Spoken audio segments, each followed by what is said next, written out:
You're going to judge me, but it's fine. I'm used to that. Always.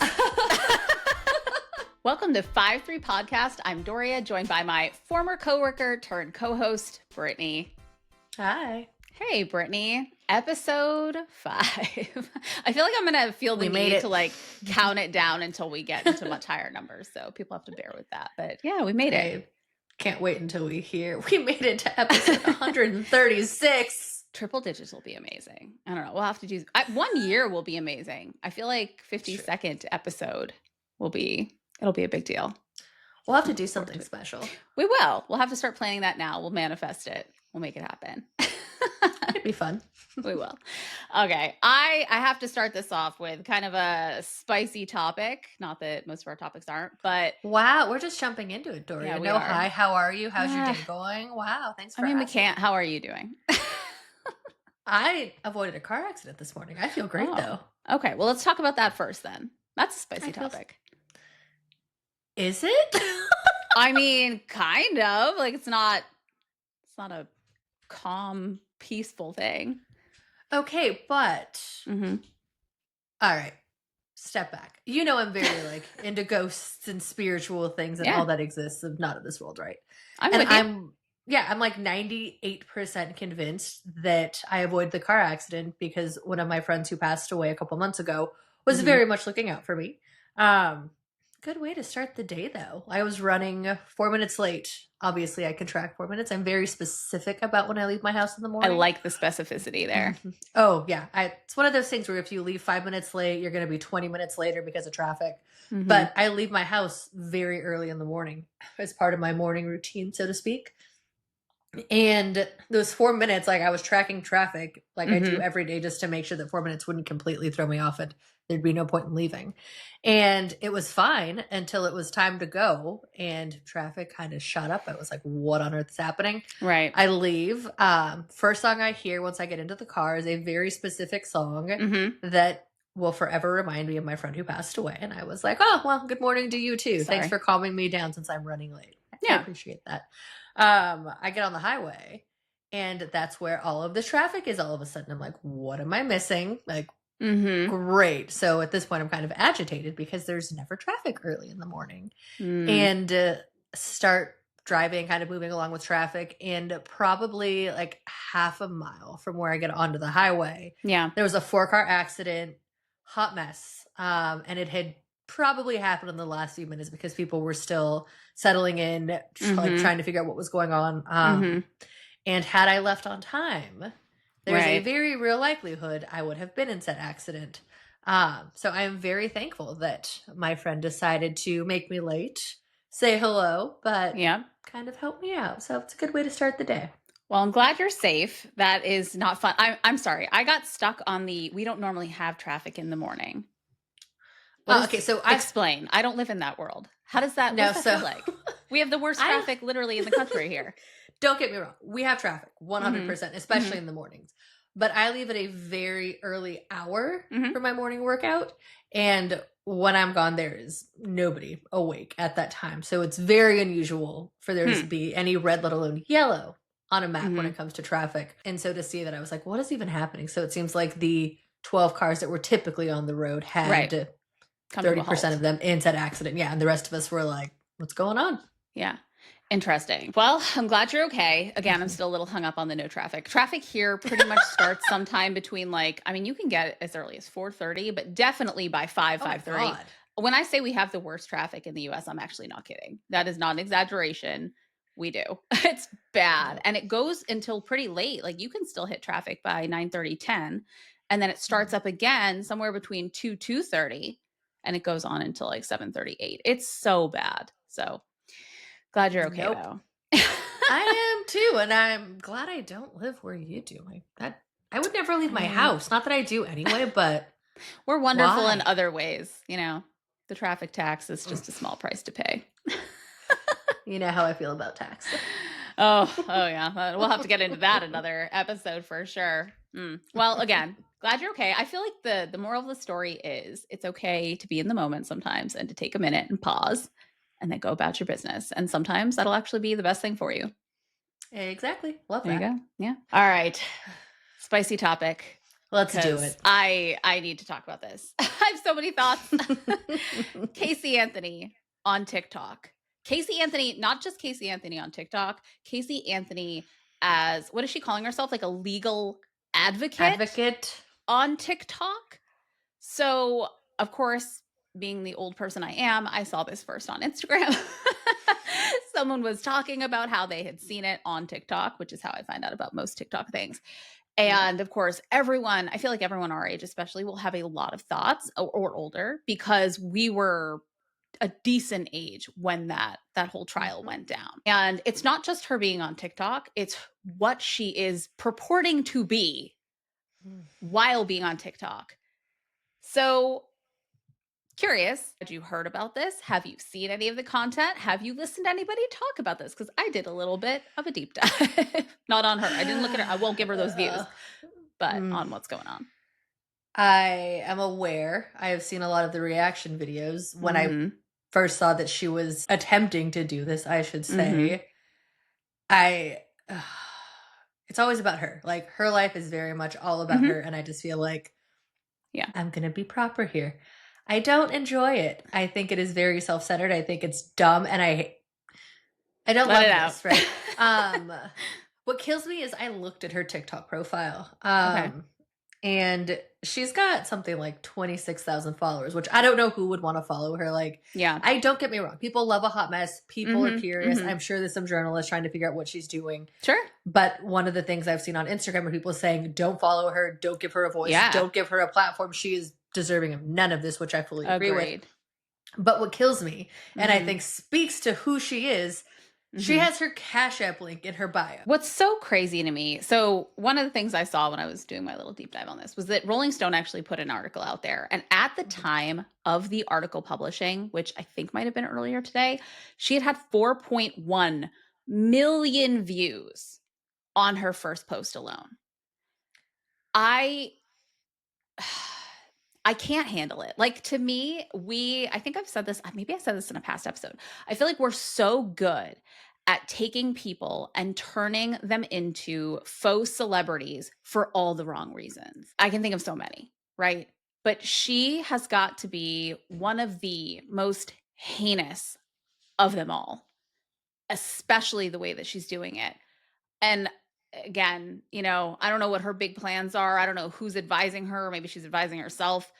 But clearly, this is not the right move. And I can't imagine she's not getting a lot of hate. But you know what they say, like, sometimes hate watching will produce more views than people actually enjoying your content. So I don't know where this is going. Rage bait is very real. I think the other thing to consider is the way the TikTok algorithm is built. Your first video is very likely to go viral if you hit very specific components, and they'll boost it. So even if we didn't want to see it, based off of certain things, it was going to get out there anyway, which I have different concerns with, but it is what it is, right? And it's frustrating. I think, to your point, we have made these people into celebrities. We think about some other names that have done some not so glamorous things, right? Yeah.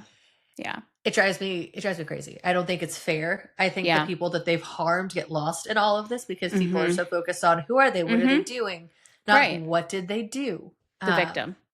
Exactly. Yeah.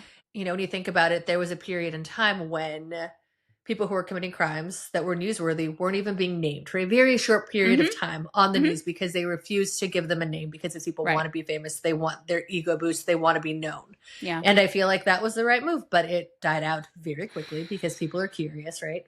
And so with this, she had a high profile case.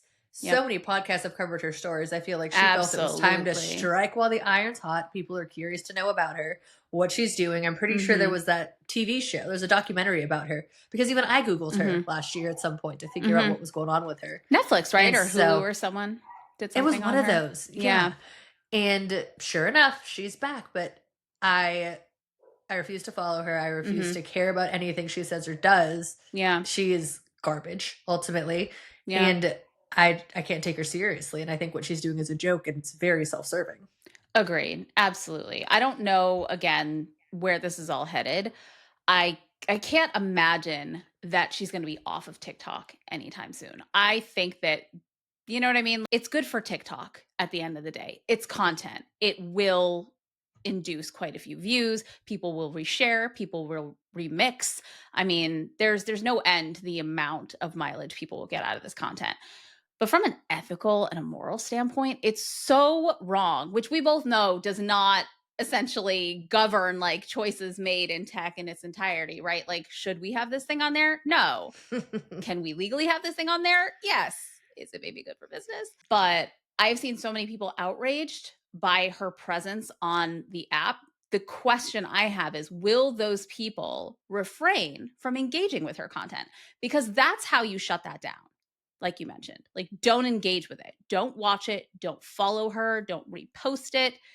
You know, even the reaction videos, I understand people want to share their points of view and all of that, but it does create awareness. The reason I'm aware of it is because someone was talking about her, right? So I don't know. There were just so many things about that case where I don't know how much people remember about it, but I think it was the fact that we didn't have enough concrete evidence to prove beyond a reasonable doubt from a scientific standpoint that she did not do what she did to her daughter, which I think we all believe she did to her daughter. You know what I mean? Like, if you've watched the case, if you've followed along, I can't stand people like that. There have been a bunch of people in the last few years who have joined social media who had pretty horrific pasts, who, again, people make pseudo celebrities, and I personally will not take any part in giving them any additional views or followers or anything.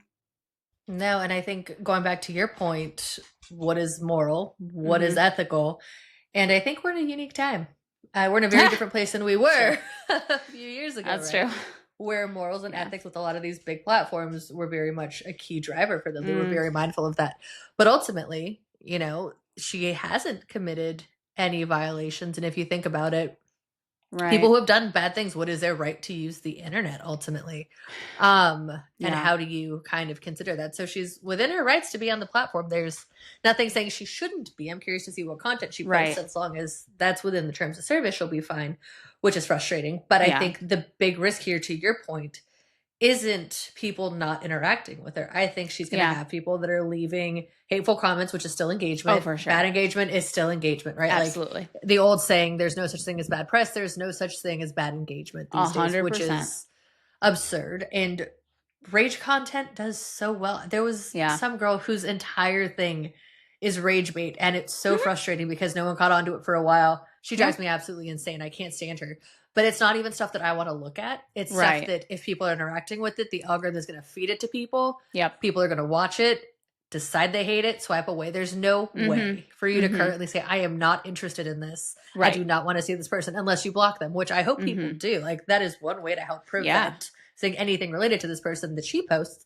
But the reactions, the duets, all of those things that people are doing, you really can't escape it. The only upside to that is you're not giving her views, you're giving another person those views. But very similarly, and have you seen I think it's on Hulu, documentary, oh no, they might have been Max, about that family that had adopted the baby and then the baby magically disappeared. And so I saw something about this. I remember when it happened. I did not watch the documentary. So it's heartbreaking, for one. But a lot of the content was driven, when everything came to light, there was a lot of people making content about it, and that drove a lot. It was such a hot topic. People were flocking to make content and respond to all this, and I see that happening with this, which is unfortunate because you're still giving her credit, you're still giving her attention, and I absolutely hate that. I get that it's well-intentioned to say I'm frustrated, but when you give attention to something, it's just going to keep festering. It's going to keep posting. Love that I refer to her as it, because she's not a person to me. I think there's the initial reaction that we all will have, and I think that's totally justified. I think it's, how long are we going to let this continue to live? So, for example, you and I are talking about it now, right? And giving it a little bit of steam. And I think that that's fine, because I think the more people talk about, like, younger people, I don't know how much they know about her, to be honest. I really don't. And I feel like we're all going to have our immediate thoughts, you know, but now that we understand that she's there, she shouldn't exist to any of us. There are some other people I can think of too. Same thing, like heinous past, would not give them my views and spread more about their content They don't exist to me. I don't engage with their content. And I actually don't engage with people who engage with their content, like by watching their stuff either, because I don't care anymore. You know, it's just not good. It's not healthy, honestly. What? I'm sorry. Did you just say the internet's not healthy? Such a healthy place. Such a healthy place. Yeah. Gosh, we talked about it in the last episode. Like, there's so much work to be done. I think we're learning so much about the impact of online screen time, all those things. And obviously, you know, we know technology will always outpace legislature. It will always outpace our understanding of the impact. But we're starting to become more and more aware. And I'm starting to see a lot about that in a good way. It's just unfortunate that it always has to be retroactive, you know? Yep. Yeah. But I don't know. On a sunnier topic, let's talk about the Labubus. So I am so amused by things like this when pop culture in like certain communities, or, you know, something that's really trendy and big in a small community, blows up in such a bizarre way where it becomes almost like luxury adjacent. So for those who aren't familiar, these are these little characters that they're put out by Pop Mart, which I believe is a Chinese owned brand, but essentially they're blind box figures typically. I think you can actually get them where they're not blind boxes. If you're not familiar with this whole cultural phenomena, there is a group of folks that collect figures, whether they be small or large. Some of them are blind boxes, which means you don't know what's in them, or you know the exact figure you're getting. They're put out at certain intervals, and they're usually done in very limited quantities. Once they're gone, they're gone. And so Sunny Angel is one. Again, Labubu is another one. There's a bunch of them, right? Even like Sanrio has them. But these in particular, the actual charm, basically the oversized keychain, are now being put on really high-end handbags. And I don't know if this is true. I read that it actually started with socialites over in Asia, which would actually track given the community that they originally were most popular with. But now, I mean, they are everywhere and they're really hard to get a hold of now. Oh, I learned about these like a week ago, thanks to Instagram. Funny. A few of my friends have been on the hunt for them, and it's just a whole thing. Mm-hmm. My little brother was talking about them the other day, and I'm like, they're cute in like a weird way. Yeah. I'm on board with the decorating your bag thing. I think it's cute, can be kind of cluttery. Like, I get that aspect, but I don't get it. They're awkward looking. Is it supposed to be a rabbit? They're monsters. I think they're like folklore type monsters, if I remember correctly. So I was never into this specific line. I was aware of them. I thought there's a lot of like creepy, cute, ugly, cute. Oh, hang on. I actually looked this up. 2015. They've been around for a while. And when I say like there are collectors who will get every single one, I believe they're released a couple times a month too. So a lot of these figurines will come out at specific intervals. Like I mentioned, I think these actually come out a couple times a month. I don't know if it's the charms that come out a couple times a month or it's like any of them, because they're different sizes. You can get the charms. You can actually get little vinyl ones. You can get big ones that are like over a foot tall. Tend to be pretty expensive actually. Like these are things that people will collect. But now they're like this trendy hot thing. I don't know how long it'll last, but I can't imagine it's a good time for those folks who have been diehards for the last decade, who are now trying to continue their collection, their passion. And now people are, you know, throwing them on bags and they probably don't even know what they're from, or, you know, they're probably buying them second party from wherever, because they're not that pricey. I think a keychain was like maybe $20, like the blind box keychains before. Yeah. I'm sorry. A keychain that's $20. You know I have an expensive keychain. It's fine. But $20? We will get into that. I was going to say, like later in the glass houses, Brittany. Glass houses. Yes. But $20 for a limited edition. Yeah, I mean, so think about the fact that like it's imported, it's limited edition, it's by a designer. Like, they're coming out what else was intervals. Limited edition with very specific releases and very specific quantities with very specific drops and dates. Was it $20? They were $9.95. What are they? You might have heard of them. They were called Beanie Babies. And I'm pretty sure a lot of people have them in their attic these days. So I will say, That's actually Beanie Babies are interesting. They were way more mass produced. Like we could get them actually like there was a little general store in the town I grew up in. They had Hold them on. there. It was like wild. Yeah. Everyone had them because have you seen the documentary? Or like I don't know if it's a documentary, but the movie? No, the movie. So good. Yeah. I loved it. It was so good. They weren't all mass produced. Valentino, if I do recall, who I had, was not easy to come by. Thank you very much. The Princess Diana bear, which funny enough is on Those eBay are everywhere now. Next to nowhere. Exactly. But back in the day, it was a thing. There was the white fluffy cat, there was Nip, and there was Snip. I had Nip. The fact you remember Snip. These names. They were my family. I didn't collect them. They were your family. Oh God. Okay. Well, again, I think we have different definitions of mass produced too, because those Princess Diana bears that were hard to get a hold of were also definitely plentiful because you can't throw a rock without finding one on eBay now. Like all those grandmothers that were like, which my grandmother did this, right? Like my Italian Nana did this, hoarded them because she thought she was going to give them to us as an inheritance one day. Did that work out? Absolutely not. Here's the thing, Doria. Yeah. I think a lot of grandmas had that thought, and all the grandmas died. No, like mine is still alive. I love her, but goodness, that's why they're I like how everybody else. Goodwill website. Oh boy, okay, great. I love my Nana, but I think a lot of grandparents had that. I think a lot of grandparents assumed that Beanie Babies were a thing, and now Princess Diana, which was going to be a family heirloom, is chilling on the Goodwill website for $7.49 right now. Yeah, can't get rid of her. It's unreal. I mean, I think it's like with anything, right? I was actually just talking about stocks with someone about how they say day trading is not lucrative for the average person, right? Because you have to be so quick and watch so carefully to sell when it's up and buy when it's down. And to me, that was Beanie Babies. Like there was a period where you could sell that Beanie Baby. Like people actually paid crazy money for them, but the window was so small. So small. That's why you have to invest in things that are actually going to maintain some sort of value long term. It's not going to be the Labubu's. You know? So here's the real question. Yeah.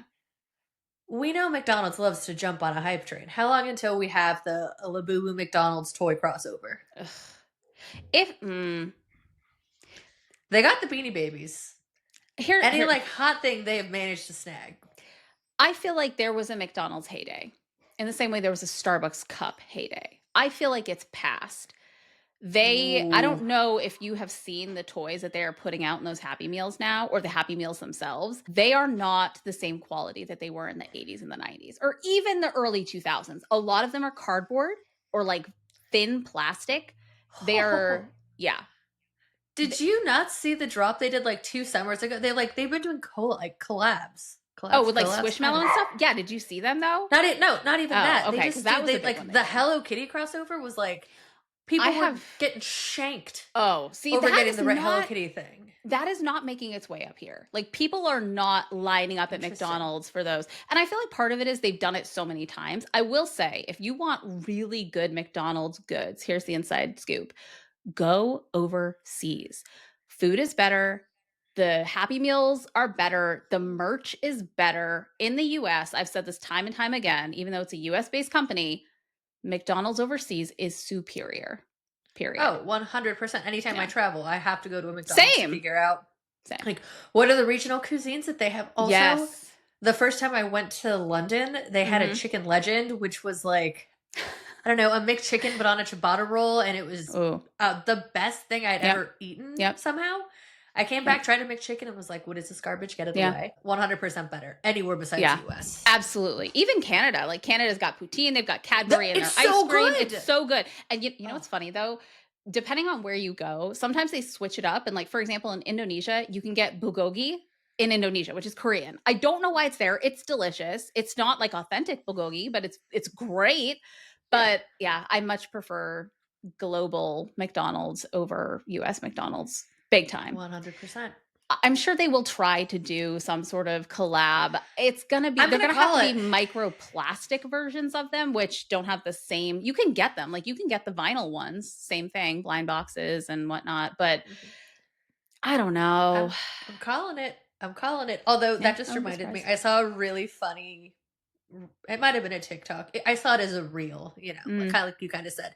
They Yeah. eventually make their way over to like Millennial Land. Right. And this girl was going through TSA with her bag. Okay. And then the TSA agents were like, met her on the other side, were holding up the box and comparing the box Yeah. to the actual TSA x-ray machine and looking at it. And I was like, okay, I'm like, and there's no context at first, right? And you're Right. like, do they think it's something illegal? Like, what is this thing? No, they're guessing which It's a creature blind it box. is inside the box. Oh Yeah. my I was gosh. cracking Oh my up. gosh. I was like, TSA is so invested in this, but the girl and them were like hyped up. They're like, oh no, it's this one. Oh no, it's that one. And she's like, amazing. And so that is a great use of TSA machinery, I will say. Okay, TSA and I are not friends. I don't know what it is. I have traveled literally my entire life. There is something about me that TSA and security despise. I have been in groups of 20 plus people where I have been the only person pulled out, fully pat down, hands swabbed, like overseas, everything out on a table for everyone to see. It's happened to my children. Like it's wild. I will say 99% of the time it has not been my fault. But I 100% once went on a Disney cruise. And there's this whole, if you've never done a Disney cruise, this is really cute thing where you give each other little gifts. You get on this, like, it's almost like I don't know, like a Secret Santa, but it's like a chain of people who are all on it. And you have your person that you give stuff to. And you bring the gifts with you, obviously, because like you're going on a cruise. Do you pay? Like, so these are for strangers? Yes. You're going on a whole cruise with people you know? No, like this gift giving thing. Like you're buying gifts for strangers to take onto the cruise? No. Yes. With your money. Yes. Obviously you opt in and you get something in return, but it's for Is there kids. a dollar value for kids? Is there what? Is there like a dollar value?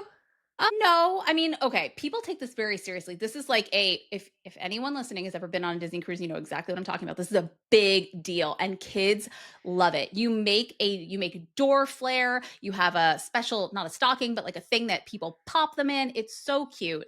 It's actually really fun for little kids. And yes, you spend money on it, but that's part of the experience. It's actually really, really cute because the cuter your little like gift bags are, which I totally get off on, the more excited other people are. Anyway, do you get to know who this person is? I'm like intrigued by this. No, you don't like get to know them. It's like little surprises every day in your little thing. It's so fun. How much do you spend on these strangers? I will not divulge how much I spent on this. I live for this stuff. But what if a stranger doesn't spend as much as you? Like that's okay. A net loss. That's rolling the dice. If someone there is an unspoken rule that like people go above and beyond.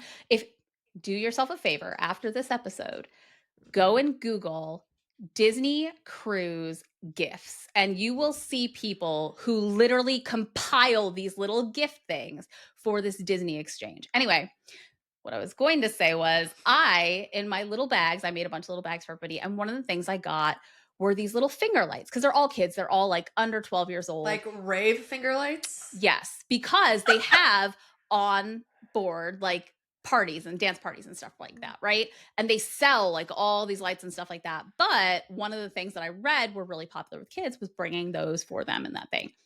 So I had probably the equivalent of 100 of them in my carry-on because I'm like, these are really important. They're in these little gift bags I've already made. I don't want them getting broken. I always take important stuff like my skincare in my carry-on.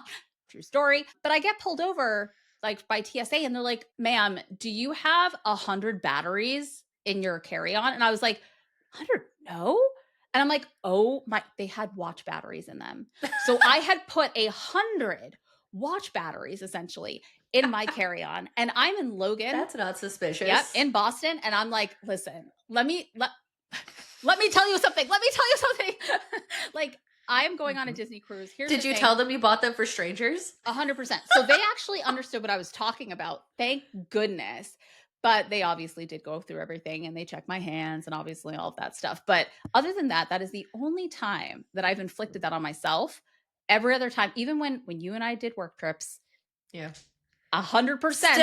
I got pulled over by TSA, by security. It's a whole thing. I could document it. I don't know what it is. I don't know if they think I'm like transporting stuff for other people or what.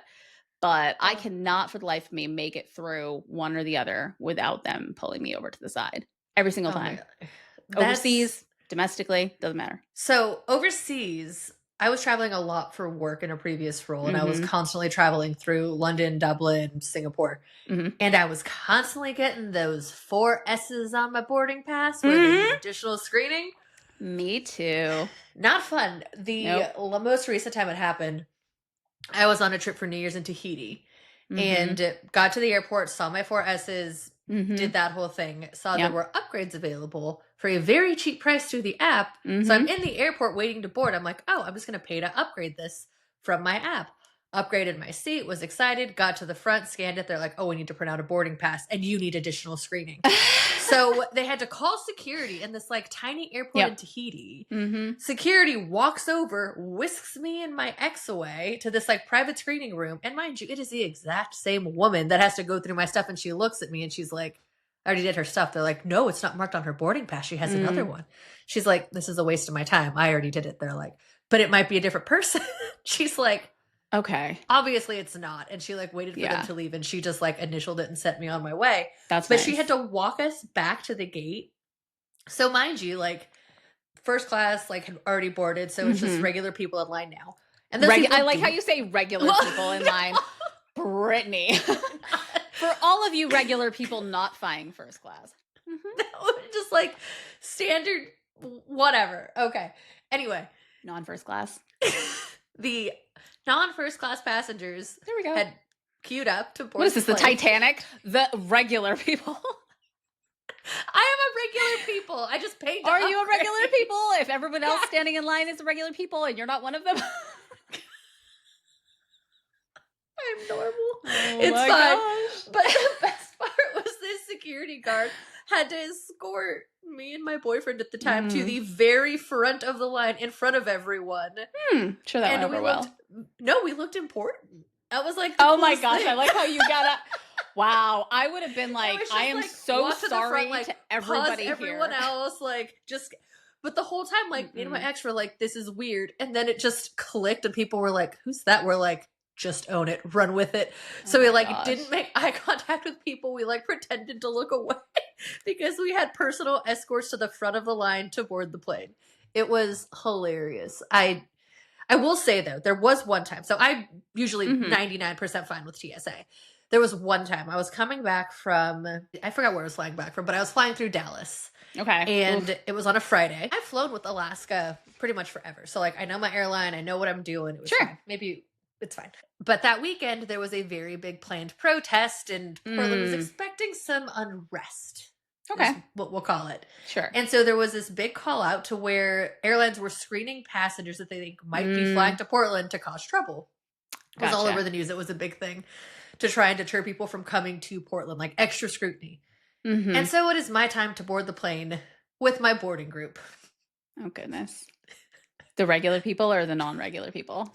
I just want to make sure. I need to visualize it. Are you getting on that lifeboat or are you not getting on that lifeboat? Like what?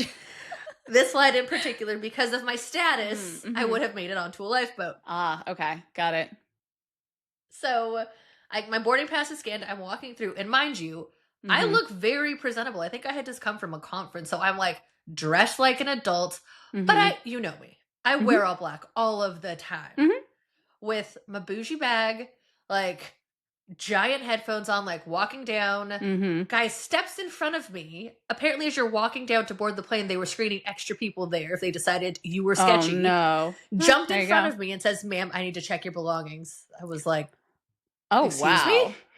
And he's like, we need to do some additional screening. And he was not nice at all. He was incredibly rude. Yeah. And like, you know, I am just like, I'm feeble when it comes to authority. I'm like, okay. But this time I was like, may I ask why? What's the reason for this? And he was like, we just need to do additional screening. And I'm like watching other people board. So I'm embarrassed. I'm like, is there a reason that I was flagged and other people weren't asked to complete additional screening? Like, what is it about me? As he's taking like my bougie makeup bag. And I'm like, do you think I'm going to cause chaos? Like, my nails are done. Are you serious? I didn't say that. I was thinking all of these things. Okay. What do you think I am, a regular person? What is this? Oh my God, no. Oh, goodness. It kills me. And he was so rude. And by the time he was done, he like left my stuff out. He's like, you're good. I'm like, I guess I'll get myself dressed now. And I like put everything back and like, did you want him to dress you? No, I don't think I said like, I'll dress my, like, it's the equivalent of like, I don't, whatever. There's a saying. Okay. Let me just so I understand. You're not a regular person and you don't dress yourself. Got it. We are absolutely in Titanic mode on this one. It's fine. No, I just meant it's meant to like, fine, I'll put my own stuff away since he had everything just like spewed out over this table. And I'm like, cool. And that was so annoying. And I'm like, do I look like I'm going to burn down City Hall? Like, probably did at that point. I mean, I gave him the look of death. Like, let's be real. But I'm also not stupid. I'm not going to be mean to this random TSA person doing additional screening. Like, I wanted to get home to my dogs, obviously. Yeah. So I played within the rules, but I definitely questioned it. And like in the back of my mind, I was just hearing every single punk song I grew up listening to, like fuck authority. And I'm like, why are we doing this? Why are other people not being stopped? I haven't seen you stop anyone. What is it about me? And then as I'm actually telling that story now, me asking all of those questions is pretty much reinforcing why he stopped me. And now I kind of, it's all making sense. Shit. It's all coming together. Sorry, Bobby. Well, I gotta say, as often as I get pulled to the side, I actually just don't question it at this point. I'm like, where do you need to pat down? What do you need to open? And how long is this going to take so I can actually go and sit for 2 extra hours at my gate? Because I am absolutely that person. Oh, you sit at the gate. I do. You know what it is? So I have traveled with my kids since they were very, very young. The price to be in a lounge with children is not great in the US. Overseas, phenomenal. We'll do it. 10 out of 10. In the US, if you have a membership, though, they're free. You get but I fly mostly with international airlines, right? So like, that's fair. Right. So I have membership with them, but not here. But a lot of them don't have lounges here, which is super annoying. But no, priority was always the 4 of us being able to travel to the places that I wanted to and do all of that. So not with the kids. If I'm by myself, I will potentially upgrade myself a bit. It depends. You know, maybe consider being one of the slightly less regular people, but but no. I love the frequency of traveling as a family. That was the thing. But yeah, TSA and security definitely. I don't know. They like to be all up in my business all the time. They're usually so chill. I'm telling you, every major airport has done this to me in the US and a what bunch is it overseas. About you? Like, okay, if I'm being really honest, it's probably an element of racial profiling. It's probably that I'm a female, you know, it's probably stuff like that, realistically. Like, I'm ambiguous. They don't know what I am. They don't know where I'm going. They, you know. I mean, they know where you're going. Do they? They have your boarding pass. Like, they have your yeah, but okay, Dory, as soon as this drops, you're 100% getting stopped. Like, I might question authority once. You're like, no. I don't ask. I just, listen, here's a suitcase. Please, like, put your gloves on and don't put my things directly on the table because I'm a germaphobe. Also, if you're going to pat me down, be respectful and swab my hands and then give me something after to, like, wipe them off with, or I'll use my own hand wipes because, like, ugh. But yeah. That just reminded me. I was flying a couple months ago and a lady in front of me had bought like pre-workout or something for her kid and it wasn't open, so it was in the container. How and was so this she child? Got stopped. Well, he was, I don't know, he was like an adult, but it was in her bag. Okay. And so she got stopped and I got stopped. I don't know what I had in my bag. And she was so angry. She's like, it's not opened. It's not opened. Right. Do you have to open it? And this poor guy is just getting like, she's not having it. He's like, I just need to wipe the outside of the canister. I don't need to open it. She's like, this is a waste of my time. Like, it's clearly not new. And I'm like, I mean, okay, just chill out. Like, you're fine. He's doing his job, right? Yeah. He gets to my suitcase and I'm like, I pretend to be cranky. Because I'm like, do you know I'm not a regular person? Do you know who I am? I've been escorted to the front of the line once, okay? Oh, you're never gonna let that win. I accept. I'll turn that into a clip eventually. It'll be part of the intro. Oh my god, great. Oh, it's fine. That's better than pissing off my ex-boyfriends. But anyway, so he gets my bag and he's like, "Do you have the code for this?" And I was like, "I don't know. Is it 0000?" And he was like, "Is that the code?" And I'm like, yeah, it is. Try it. And he did. Oh my gosh. And he starts cracking up. I'm like, it's a ruse. Like, who actually uses those things? Like, you're fine. And he was cracking up because they've got a key. Like, Yeah. I do actually put a code on it, by the way, because in a hotel, it's going to take them time to like actually try to break into it. So I try to deter it a little bit. I do not keep it at 000. That's an interesting one. So, no, some of the new ones don't have that. You actually have to have like the TSA key now to do it. Never mind. I'm not going to get into bad people and what they do. Yeah. People out there, when you travel, just be safe. Safety first. Yeah. Also, my carry-on for the record is the only one was 0000 because it's always with me. Which makes my regular suitcase. I had a friend pick up what she thought was her suitcase in Italy. It was not. When she couldn't open it, she had to force it open, which is how I know some of these can be forced open. Her AirTag showed her suitcase 2 hours south, and so through a piece of something was in this person's luggage to identify them. They found them on like LinkedIn or Facebook and said, "I have your suitcase. I think you have mine." They had to take the train 2 hours south in Italy to meet this person to do an official like suitcase swap. So, okay, travel tip. And I feel like Asians do this so well. Put an identifying tag of some kind on your bag, like whether it's a full-on cover or a luggage tag, or again, Asian families back in the day used to do like ribbons and crap like that. If it's a mass-produced piece of luggage, you think no one else is going to have the same Samsonite? Oh, yeah, 100%. Like the away bag that everyone has, I have one. I have very specific things done to said bag. I used to laugh at my ex for having his name and phone number very like brightly done on his bag. And I was like, that looks awful. Yeah. And now I'm like, actually, that's not the worst idea because no one is stealing that bag and no one thinks that bag is yours. Like, it is very clearly yours. I respect it. I would worry that someone at baggage claim in my home airport would actually be like very insidious and looking at addresses and being like, that person just came from France. I bet they have a decent amount of money. Let's go case that house. No, it didn't have his actual home address. It had his phone number. Yeah, I don't want people having my number either. I don't know. Or my name. I don't want people to know my name. Like, okay, Doria. That's that whole thing with like names on backpacks, right? Don't do it because then someone will be like, "Hey, Brittany," and you're like, "Huh?" And they're like, nab you and do whatever. But apparently, we're not abductable. Oh, we're back to this. We're back to this. Which, okay. Yes. This flashing light thing, apparently, little context here, I've had 2 cars in the last 3-ish weeks get behind me, and the first car was flashing its headlights at me driving home at night. The second one was on a main road here, driving behind me, flashing their lights and honking for the span of like 3 blocks before I turned. Wow. Thought it was my taillights, thought it could be something, checked, everything is fine. One of my friends in town said, do not get out of your car. You never. They're trying to steal your car as soon as you get out to look at what's going on. That makes sense. Runs over and takes it. There's a ring of kids. They're like teenage boys that are going around and doing this apparently. So while I may not be abductable, my car apparently is. I mean, you hope it's your car that they're after. I just feel like this is the universe saying like, hey, Brittany, be on guard because you're abductable. That is fair. Don't get me wrong. Like, I am relatively abductable, but I have taken preventative measures to minimize my risk. Absolutely. Based off of my area of expertise, profession. Smart thing to do. Whatever. Yeah. I feel like the more you know, the more obviously you prepare, and it's a good thing to do. But can you do a little the more you know when you the more this? You know? Yeah. No, not gonna.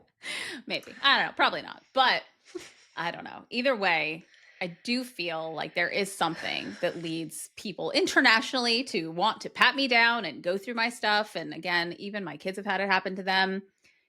But I love to travel. I really genuinely do. And I, unlike Brittany, do not question authority in those situations because it was one I time. don't trust. That sounds like it was twice. Okay, I want you to come up here and in Logan have that attitude, the 000 stick with someone up here because oh gosh, like notoriously mean. I feel like ATL is that way too. Like Atlanta, they're not nice in those lines at all. They're efficient. Like they're also the busiest airport in the US, right? So it makes sense. Yeah. But they are like, whew, okay. I will run, I will jump, like, yes, done. Stuff off. I don't care that I have like pre-checked, like whatever you need me to do, let's do it. Get me through that line. It's crazy. But yeah, either way. All right. Well, we should probably wrap it up. I think we've gone through quite a few topics here. Yeah. Until next time, don't forget to like and subscribe, follow our podcast on YouTube and Spotify, as well as Apple Podcasts. And we'll see you next Wednesday. Have a good one. Bye, all you regular people.